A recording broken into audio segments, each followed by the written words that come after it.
දොරකඩ දෙවුල ටෙලිනාට්‍යයේ 12 වැනි කොටස 2026 පෙබරවාරි 15 වැනිදා අද රාත්‍රී 8:30ට ජාතික රූපවාහිනියේ විකාශය වීමට නියමිතයි.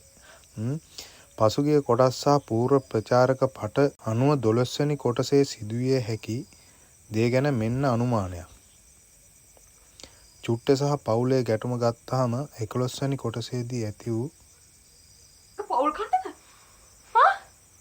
ආරවුල තවදුරටත් සන්න විය හැකියි. විශේෂයෙන්ම පාඩම් කරන්න වෙලාවක් නැහැනේ ටීචර්. කොච්චරවත් වැඩ.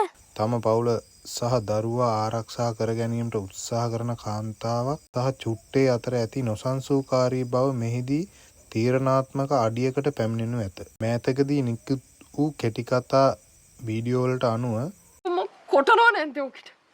මොනවා කරලා හරි කමන්නේ මිනිහව බේරගනින්. අස්සය ගියාට පස්සේ ඉස්තාලේ වහලා වැඩක් නෑ බා. යනුවෙන් කෙරෙන බලපෑම හෝ ඉල්ලීමක් මෙම කොටසේ ප්‍රධාන විය හැකියි.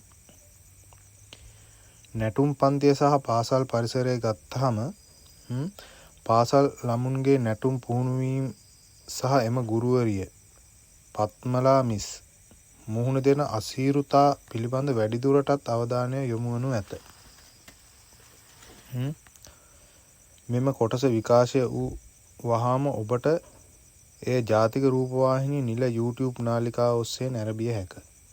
ඔබ එය නැරඹීමට බලාපොරොත්තුවෙන් සිටිනවා නම් රාත්‍රී 8:30ට රූපවාහිනියට සම්බන්ධ වන්න. ස්තුතියි.